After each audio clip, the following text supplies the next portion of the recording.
പ്രിയമുള്ള സഹോദരി സഹോദരന്മാരെ, ഇന്നത്തെ ക്ലാസ്സിലൂടെ നാം പഠിക്കുന്നത് അള്ളാഹു പ്രാർത്ഥന സ്വീകരിക്കുന്ന, ദുആ സ്വീകരിക്കുന്ന സ്ത്രീകളുടെ 10 അടയാളങ്ങളെ കുറിച്ചാണ്. ഈ 10 അടയാളങ്ങളുള്ള സ്ത്രീകളെ കണ്ടാൽ നിങ്ങൾ അവരെ കൊണ്ട് ദുആ ചെയ്യിപ്പിക്കുക. ഏതൊക്കെയാണ് ആ 10 അടയാളങ്ങളെന്ന് വിശദമായി നമ്മൾക്ക് പഠിക്കാം. അള്ളാഹു തൗഫീഖ് നൽകട്ടെ. അസ്സലാമു അലൈക്കും വറഹ്മത്തുള്ളാഹി വബറകാതുഹു. അൽഹംദുലില്ലാഹി റബ്ബിൽ ആലമീൻ വൽ ആഖിബത്തു ലിൽ മുത്തഖീൻ. അസ്സലാത്തു വസ്സലാമു അലൈക യാ റസൂലല്ലാഹ്. അസ്സലാത്തു വസ്സലാമു അലൈക യാ ഹബീബല്ലാഹ്. ദാറുൽ മുബീൻ മജ്ലിസ് കാണുന്ന പ്രിയമുള്ള മുത്തു മുഅ്മിനീങ്ങളെ, നിങ്ങളെ എല്ലാവരെയും നമ്മളെ ക്ലാസ്സിലേക്ക് ഹൃദ്യമായി സ്വാഗതം ചെയ്യുകയാണ്. അല്ലാഹു സുബ്ഹാനഹു വ തആല നമ്മളെ മുറാദുകൾ ഹാസിലാക്കി തരട്ടെ, നമ്മളെ വിഷമങ്ങൾ അകറ്റി തരട്ടെ.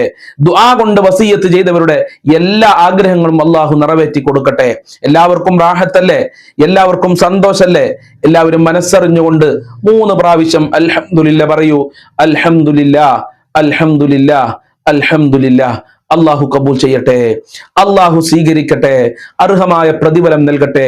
ആ ഹംദ് പറഞ്ഞവരൊക്കെ ഒന്ന് കമന്റിൽ എഴുതി വിടുക. ആരൊക്കെയാണ് ഹംദ് പറഞ്ഞത് എന്ന് ഉസ്താദിന് മനസ്സിലാക്കാൻ വേണ്ടിയാണ്. അള്ളാഹു തൗഫീഖ് നൽകട്ടെ. കഴിഞ്ഞ ക്ലാസ്സിൽ ഒരു ക്വസ്റ്റ്യൻ ചോദിച്ചിരുന്നു. ഒരു മുഅ്മിനായ മനുഷ്യൻ, ഒരു മുസ്ലിമായ മനുഷ്യൻ ഒരു ദിവസം എത്ര പ്രാവശ്യം നിർബന്ധമായും ഫാത്തിഹ സൂറത്ത് പാരായണം ചെയ്യണം എന്നുള്ളത്. ഒരുപാട് ആളുകൾ ആൻസർ എഴുതിയിട്ടുണ്ട്. എഴുതിയ ആളുകളൊക്കെ ശരിയായ ആൻസറാണ് എഴുതി വിട്ടിട്ടുള്ളത്. ഒരു മുഅ്മിനായ മനുഷ്യൻ ഒരു ദിവസം നിർബന്ധമായും 17 ഫാത്തിഹ സൂറത്ത് പാരായണം ചെയ്യണം. അള്ളാഹു എഴുതി വിട്ടവർക്കൊക്കെ ഖൈറിന്റെ കവാടങ്ങൾ തുറന്നു കൊടുക്കട്ടെ. ഇന്നത്തെ ക്വസ്റ്റ്യൻ എല്ലാവരും ശരിക്കും ശ്രദ്ധിക്കുക. മഹാനരായ നബി സല്ലല്ലാഹു അലൈഹി വസല്ലമ തങ്ങൾക്ക് എത്ര പെൺമക്കൾ ഉണ്ടായിരുന്നു? ശരിക്കും ശ്രദ്ധിക്കണം. മുത്ത് നബിക്ക് എത്ര പെൺമക്കൾ ഉണ്ടായിരുന്നു? പേര് അറിയുന്ന ആളുകൾ അതുകൂടെ കമന്റിൽ എഴുതി വിടുക. എന്റെ പ്രിയമുള്ള മുത്തു മുഅ്മിനീങ്ങളെ, ഇന്നത്തെ ക്ലാസ്സിലൂടെ നമ്മൾ പഠിക്കുന്നത് നിങ്ങളെല്ലാവരും കേൾക്കാൻ ആഗ്രഹിക്കുന്ന വളരെ പ്രധാനപ്പെട്ട ഒരു വിഷയമാണ്. അഥവാ അള്ളാഹു പ്രാർത്ഥന സ്വീകരിക്കുന്ന, അള്ളാഹു ദുആ സ്വീകരിക്കുന്ന ഉമ്മമാരുടെ, സഹോദരിമാരുടെ 10 അടയാളങ്ങളെ കുറിച്ചാണ്. ഈ 10 അടയാളങ്ങളുള്ള സ്ത്രീകളെ നിങ്ങൾ കണ്ടാല് അവരെ കൊണ്ട് ദുആ ചെയ്യിപ്പിക്കണം. കാരണം അവരുടെ പ്രാർത്ഥന അള്ളാഹു സ്വീകരിക്കുമെന്നുള്ളതാണ്. നമ്മൾക്കറിയാം, പ്രാർത്ഥന എന്ന് പറയുന്നത് ഒരു മുഅ്മിനായ, ഒരു മുസ്ലിമായ മനുഷ്യനെ സംബന്ധിച്ചിടത്തോളം സിലാഹുൽ മുഅ്മിൻ, മുഅ്മിനായ മനുഷ്യന്റെ പരിചയാണ്. എന്ത് പ്രയാസങ്ങൾ വന്നാലും അത് തടുക്കാൻ അള്ളാഹു നമ്മൾക്ക് നൽകിയ ഒരു പരിചയാണ് പ്രാർത്ഥന എന്ന് പറയുന്നത്. എന്നാൽ ആര് പ്രാർത്ഥിച്ചാലും അള്ളാഹു സ്വീകരിക്കുകയില്ല. പ്രാർത്ഥന സ്വീകരിക്കാൻ ചില കാര്യങ്ങൾ അള്ളാഹു സുബ്ഹാനഹു വ തആല നമ്മളെ പഠിപ്പിച്ചിട്ടുണ്ട്. നബി സല്ലല്ലാഹു അലൈഹി വസല്ലമ തങ്ങൾ നമ്മളെ പഠിപ്പിച്ചിട്ടുണ്ട്. പ്രാർത്ഥന സ്വീകരിക്കാൻ സഹോദരന്മാർ ശ്രദ്ധിക്കേണ്ട ഒന്നാമത്തെ കാര്യം, അതല്ലെങ്കിൽ പ്രാർത്ഥന സ്വീകരിക്കുന്ന ഉമ്മമാരിൽ ഉണ്ടാകുന്ന ഒന്നാമത്തെ കാര്യം ഹിഫ്ദുൽ ലിസാനി മിനൽ ഗൈബത്തി എന്നുള്ളതാണ്. ഗൈബത്തിൽ നിന്ന്, മറ്റുള്ളവരുടെ കുറ്റം നോക്കുന്നതിൽ നിന്ന്, മറ്റുള്ളവരുടെ കുറ്റം പറയുന്നതിൽ നിന്ന് നാവിനെ സൂക്ഷിക്കുന്നവളാണ്. അള്ളാഹു ഖുർആനിലൂടെ പറഞ്ഞിട്ടുണ്ട്, വലാ യഗ്തബ് ബഅ്ലുകും ബഅ്ലാ, നിങ്ങൾ പരസ്പരം കുറ്റം പറയരുതേ, ഒരാളുടെ കുറ്റവും നിങ്ങൾ നോക്കരുതേ. അയൽവക്കക്കാരന്റെ കുറ്റം നാം എന്തിനാണ് നോക്കുന്നത്?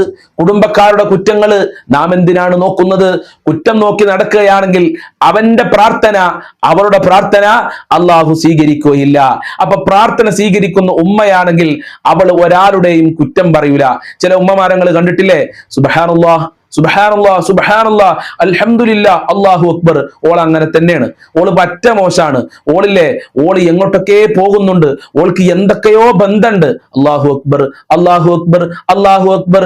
പിന്നെയും മറ്റൊരാളെ കുറ്റം ഇങ്ങനെ പറയും. അങ്ങനെ ചില സഹോദരിമാരുണ്ട്, ചില ഉമ്മമാരുണ്ട്.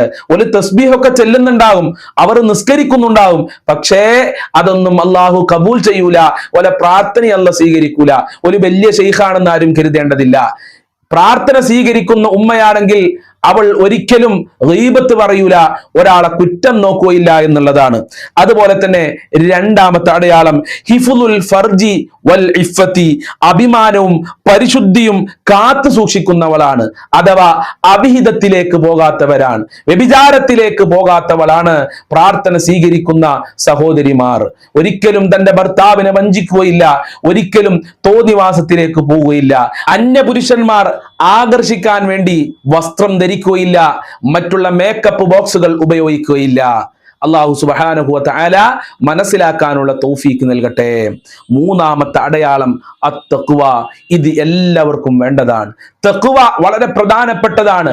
നമ്മളെ ജീവിതത്തിൽ തഖ്വ ഇല്ലെങ്കിൽ, അല്ലാഹനെ പേടിയില്ലെങ്കിൽ നമ്മളിൽ നിന്ന് ഒന്നും അല്ലാഹു സ്വീകരിക്കുകയില്ല. അല്ലാഹു ഖുർആനിലൂടെ പറഞ്ഞു, ഇന്നമാ യതഖബ്ബലുല്ലാഹു മിനൽ മുത്തഖീൻ. അല്ലാഹു മുത്തഖീങ്ങളിൽ നിന്നാണ് എല്ലാതും സ്വീകരിക്കുക. തഖ്വയില്ലേ, അള്ളാനെ പേടില്ലേ, പ്രാർത്ഥന അല്ലാഹു സ്വീകരിക്കൂല.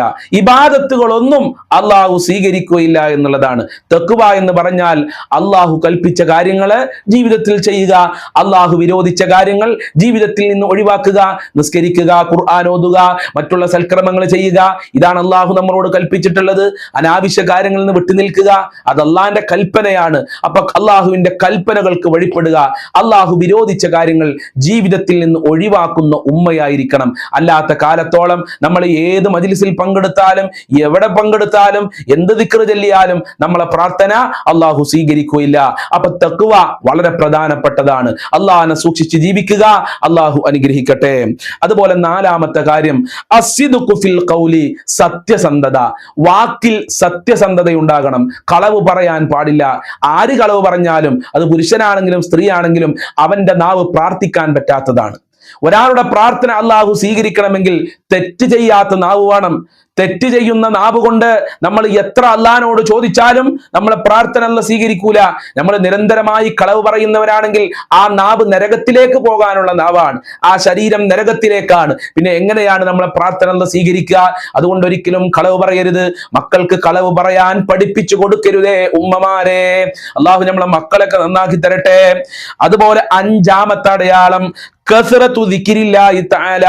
ധാരാളം ദിക്ർ ചൊല്ലുന്നവരാകണം നമ്മൾ. എപ്പോഴും ദിക്ർ ചൊല്ലണം. നിസ്കാരത്തിന്റെ ശേഷം, അതുപോലെ ഒഴിവ് കിട്ടുന്ന സമയത്ത്, ജോലി സമയത്തൊക്കെ അള്ളാഹുവിനെ സ്മരിച്ചു കൊണ്ടിരിക്കണം.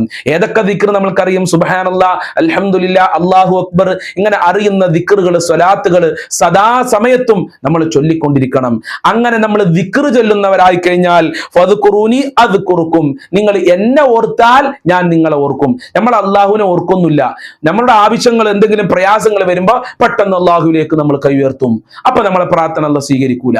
നമ്മൾ എപ്പോഴും അള്ളാഹുവിനെ ഓർക്കണം. നമ്മൾക്ക് ഒരു പ്രയാസവും ഇല്ലാത്ത സമയത്തും അള്ളാഹുവിനെ ഓർക്കണം. എന്നാൽ പ്രയാസമുള്ള സമയത്ത് അള്ളാഹു നമ്മളെ ഓർക്കുകയും നമ്മൾക്ക് കാവൽ നൽകുകയും നമ്മൾ ചോദിച്ചത് അള്ളാഹു നമ്മൾക്ക് നൽകുകയും ചെയ്യും. അപ്പൊ ധാരാളം ദിക്ർ ചൊല്ലുന്ന ഉമ്മയായി മാറുക, സഹോദരികളായി മാറുക.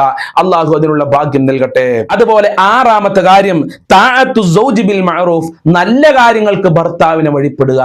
ഇസ്ലാം അംഗീകരിച്ച കാര്യങ്ങളൊക്കെ ഭർത്താക്കന്മാര് പറയുമ്പോൾ അത് അംഗീകരിക്കുക. ഭർത്താവ് പറയാണ് നിസ്കരിക്കണ്ട എന്ന് പറഞ്ഞാൽ അത് നമ്മൾ കേൾക്കേണ്ടതില്ല. ഭർത്താവ് പറയാണ് ഹറാമായ കാര്യങ്ങൾ ചെയ്യണമെന്ന് പറഞ്ഞാൽ അത് നമ്മൾ അംഗീകരിക്കേണ്ടതില്ല. പക്ഷേ നല്ല കാര്യങ്ങൾ ഭർത്താക്കന്മാര് പറഞ്ഞാൽ, അള്ളാഹു പൊരുത്തപ്പെട്ട കാര്യങ്ങൾ ഭർത്താക്കന്മാര് പറഞ്ഞാൽ അത് അംഗീകരിക്കുകയും ഭർത്താവിന് വഴിപ്പെടുകയും ചെയ്യുന്ന സഹോദരികളായി മാറണം, ഉമ്മമാരായി മാറണം. എന്നാലേ അള്ളാഹു നമ്മളെ മൈൻഡ് ചെയ്യുകയുള്ളൂ. മഹാനായ നബി സല്ലല്ലാഹു അലൈഹി വസല്ലം തങ്ങൾ പറയുന്നില്ല, ഇദാ സല്ലത്തിൽ മർഅതു ഖംസഹ. ഒരു സ്ത്രീ 5 വക്ത് ഫർള് നിസ്കരിച്ചു, വസാമത്ത് ശഹ്റഹ, റമളാൻ മാസം മുഴുവനും നോമ്പനുഷ്ഠിച്ചു, വഹഫിലത് ഫർജഹ, അവളുടെ അഭിമാനം അവൾ കാത്തു സൂക്ഷിച്ചു, അവളുടെ ഗുഹ്യ ഭാഗങ്ങൾ അവൾ കാത്തു സൂക്ഷിച്ചു, വഅതാഅത് സൗജഹ, അവൾ ഭർത്താവിന് വഴിപ്പെട്ടു. അങ്ങനെ ചെയ്താൽ ഖീലലഹ, അവളോട് പറയുമത്രേ, ദുഖുലിൽ ജന്നത മിൻ ഐ അബ്വാബിൽ ജന്ന, സ്വർഗ്ഗത്തിന്റെ 8 കവാടങ്ങളിൽ ഇഷ്ടമുള്ള കവാടങ്ങളിലൂടെ നീ പ്രവേശിച്ചോ. അത്ര സ്ഥാനാണ് ഭർത്താവിന് വഴിപ്പെട്ടാൽ. ഇത് ചില ഉമ്മമാരെ നിസ്കരിക്കും, റമളാൻ മാസം നോമ്പനുഷ്ഠിക്കും, എല്ലാ ദിക്റിന്റെ മജ്‌ലിസിലും പങ്കെടുക്കും, ഭർത്താവിന് വഴിപ്പെടൂല. ഭർത്താവ് ജോലി കഴിഞ്ഞ് വരുന്ന സമയത്തും ഇവള് ദിക്റിലും സലാത്തിലും നിസ്കാരപ്പാരയിലും, നിസ്കരിക്കണ്ടെന്നല്ല, അപ്പോഴും ഭർത്താവിനെ മൈൻഡ് ചെയ്യാതെ ഇങ്ങനെ മജ്‌ലിസിൽ ഇരിക്കുകയാണ്. അങ്ങനെ ഒരിക്കലും ചെയ്യാൻ പാടില്ല. അത് അല്ലാഹു പൊരുത്തപ്പെടൂല. ഭർത്താവ് നമ്മൾക്ക് വേണ്ടി കഷ്ടപ്പെടുകയാണ്. രാവിലെ 8 മണിക്ക് പോകും, 6 മണിക്ക് പോകും. ഇപ്പൊക്കെ എന്ത് ചൂടാണ്. ചൂടത്ത് നമുക്ക് പുറത്തേക്ക് ഇറങ്ങണ്ട. നമ്മളെ എല്ലാ കാര്യങ്ങളും നമ്മളെ ഭർത്താക്കന്മാര് ശ്രദ്ധിക്കുകയാണ്. ഭക്ഷണത്തിന്റെ കാര്യം, വീടിന്റെ കാര്യം, ഗ്യാസ് വേണം, കറണ്ട് ബില്ല് വേണം, വസ്ത്രം വേണം, ഭക്ഷണം വേണം, ഇങ്ങനെ എല്ലാ കാര്യങ്ങളും നമ്മൾക്ക് ചെയ്തു തരിക. അതിനുവേണ്ടി അധ്വാനിക്കാൻ അവർ ജോലിക്ക് പോവുക. രാത്രി വീട്ടിലേക്ക് വരുമ്പോ ഒരു ചായ പോലും കൊടുക്കാത്ത സഹോദരിമാരില്ലേ? അവർ വരുമ്പോ അവരെ മൈൻഡ് ചെയ്യാതെ ദിക്റും സ്വലാത്തിലായിരിക്കുന്ന സഹോദരിമാരില്ലേ, അത് അല്ലാഹു പൊരുത്തപ്പെടൂല. ആ സമയത്ത് നിങ്ങൾ എന്താണ് ചെയ്യേണ്ടത്? ഫർലായ കാര്യങ്ങൾ കഴിഞ്ഞാൽ ഭർത്താവിന് ചായ ഉണ്ടാക്കി കൊടുക്കുക, ഭർത്താവിനെ മൈൻഡ് ചെയ്യുക, ഭർത്താവിന്റെ മുമ്പിലൂടെ നല്ല മുഖപ്രസന്നതയോടെ നടക്കുക.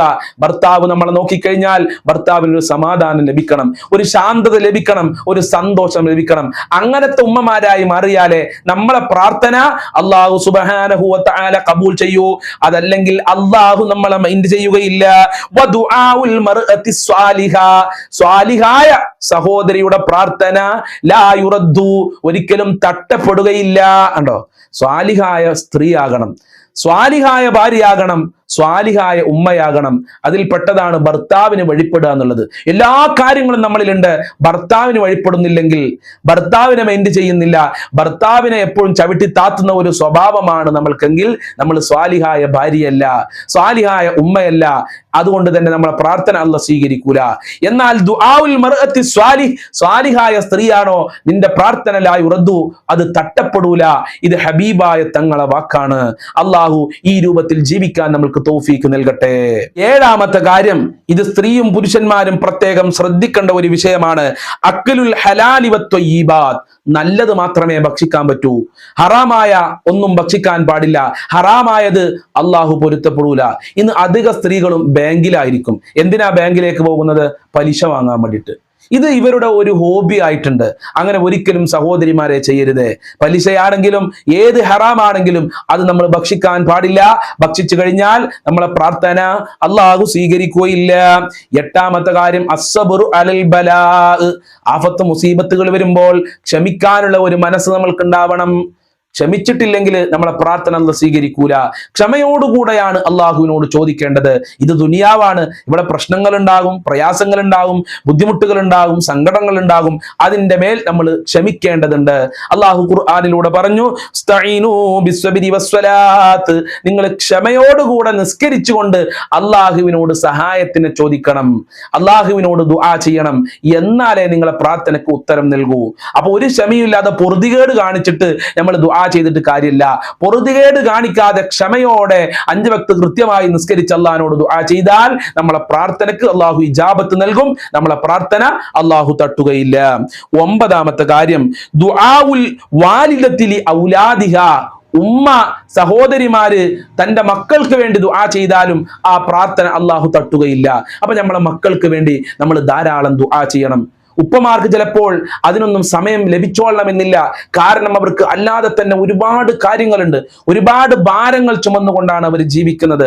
ആഴ്ചയിൽ ഒരു ദിവസം മാത്രമായിരിക്കും ചിലപ്പോൾ അവർക്ക് ഒഴിവുണ്ടാകുക. ആ ദിവസം അവർക്ക് ഒരുപാട് കാര്യങ്ങൾ ചെയ്തു തീർക്കേണ്ടതുണ്ടാകും. അല്ലാത്ത ദിവസങ്ങളിലൊക്കെ അവർക്ക് ജോലിയായിരിക്കും. ആ സമയത്ത് അവർക്ക് ചിലപ്പോൾ മക്കൾക്ക് വേണ്ടി ദുആ ചെയ്യാൻ സമയം കിട്ടിയെന്ന് വരില്ല. പക്ഷെ ഉമ്മമാര് എല്ലാ ദിവസവും നിരന്തരമായി മക്കൾക്ക് ദുആ ചെയ്യണം. അങ്ങനെ ഉമ്മമാര് സഹോദരിമാര് മക്കൾക്ക് വേണ്ടി ദുആ ചെയ്താൽ ആ പ്രാർത്ഥന ലാ യുറദ്ദു, അല്ലാഹു തട്ടപ്പെടൂല. എന്തിനു വേണ്ടിയാണോ നമ്മൾ ആത്മാർത്ഥമായി മക്കൾക്ക് വേണ്ടി ദുആ ചെയ്തത് അത് അല്ലാഹു സുബ്ഹാനഹു വ തആല ചെയ്തു തരുമെന്നുള്ളതാണ് മുത്തുനബി സല്ലല്ലാഹു അലൈഹി വസല്ലമ തങ്ങളുടെ ഹദീസ് പഠിച്ചു നോക്കിയാൽ നമ്മൾക്ക് മനസ്സിലാകുക. 10ാമത്തെ കാര്യം, കസ്റത്തു സ്വദഖത്തി, ധാരാളം ദാനധർമ്മങ്ങൾ ചെയ്യണം. ചില ഉമ്മമാര് വളരെ പിശുക്കത്തികളായിരിക്കും. നമ്മൾ ഒരിക്കലും പിശുക്കന്മാരാകാൻ പാടില്ല. അള്ളാഹുവിന്റെ റസൂൽ പറഞ്ഞു, വത്തക്കി ശുഖ, നിങ്ങൾ പിശുക്കത്തരത്തിനെ സൂക്ഷിക്കണം, അത് നരകത്തിലേക്കുള്ള വഴിയാണ്. നരകത്തിലേക്ക് പോകുന്നവന്റെ പ്രാർത്ഥന അള്ളാഹു സ്വീകരിക്കില്ല എന്നുള്ളതിൽ ഒരു സംശയം വേണ്ട. നമ്മൾ സ്വർഗത്തിലേക്കുള്ള പ്രവർത്തനങ്ങൾ ചെയ്യണം. അപ്പൊ സ്വദഖ എന്ന് പറയുന്നത്, ദാനധർമ്മം എന്ന് പറയുന്നത് എല്ലാ മുസീബത്തുകളെയും തട്ടാനുള്ള ഒരു വഴിയായി മുത്തുനബി നമ്മളെ പഠിപ്പിച്ചതാണ്. അതുകൊണ്ട് ധാരാളം സ്വദഖ ചെയ്യുക. ഇന്നല്ലെങ്കിൽ നാളെ നമ്മൾ മരണപ്പെട്ടു പോകുമ്പോ ഖബറിൽ വെച്ച്, മഹ്ശറയിൽ വെച്ച് അള്ളാഹു ചോദിക്കും, ഞാൻ തന്ന സമ്പത്ത് കൊണ്ട് നീ എന്ത് ചെയ്തു? പാവങ്ങളെ സഹായിച്ചോ? യതീം മക്കളെ സഹായിച്ചോ? വിവാഹം കഴിക്കാൻ പോകുന്ന മക്കൾക്ക് ക്യാഷ് ഇല്ലാതെ പ്രയാസപ്പെട്ട് നിൽക്കുന്ന സമയത്ത് അവരെ നീ സഹായിച്ചോ? വീടില്ലാത്തവരെ നീ സഹായിച്ചോ? രോഗിയായി ചികിത്സിക്കാൻ ക്യാഷ് ഇല്ലാതെ നിന്റെ വീട്ടിലേക്ക് വന്നപ്പോ നീ അവരെ സഹായിച്ചോ എന്ന് റബ്ബ് ചോദിക്കുമ്പോ മറുപടി പറയാൻ കഴിഞ്ഞിട്ടില്ലെങ്കിൽ അള്ളാഹു നമ്മളോട് പറയും, നീ നരകത്തിലേക്ക് പോയിക്കോ, നീ പിശുക്കനായി ജീവിച്ചതല്ലേ, നിനക്ക് നരകമല്ലാതെ മറ്റൊന്നുമില്ല എന്ന് അള്ളാഹു നമ്മളോട് പറയും. അതുകൊണ്ട് നമ്മൾ ധാരാളം ഉള്ളതിനനുസരിച്ച് സ്വദഖ ചെയ്യുക. ചെയ്യുക. സദഖ ചെയ്താൽ നമ്മൾ നല്ല മനുഷ്യന്മാരായി മാറും. അർശിന്റെ തണൽ അള്ളാഹു നമ്മൾക്ക് നൽകും. മലക്കുകളുടെ പ്രാർത്ഥന നമ്മൾക്ക് ലഭിക്കും. അള്ളാഹിന്റെ സംരക്ഷണം ഉണ്ടാകും. നമ്മളെ പ്രാർത്ഥന അള്ളാഹു സ്വീകരിക്കും. ഈ പറഞ്ഞ 10 അടയാളങ്ങളുള്ള ഉമ്മമാരായി, സഹോദരിമാരായി നമ്മളുടെ സഹോദരിമാരെ അള്ളാഹു മാറ്റട്ടെ. നമ്മളെ ക്ലാസ് കേൾക്കുന്നവരൊക്കെ ഈ 10 അടയാളങ്ങളുള്ളവരായി അള്ളാഹു മാറ്റി തരട്ടെ. എല്ലാ മക്കൾക്കും അള്ളാഹു ഖൈറിന്റെ കവാടങ്ങൾ തുറന്നു കൊടുക്കട്ടെ. അസ്സലാമു അലൈക്കും വറഹ്മത്തുള്ളാഹി വബറകാതുഹു.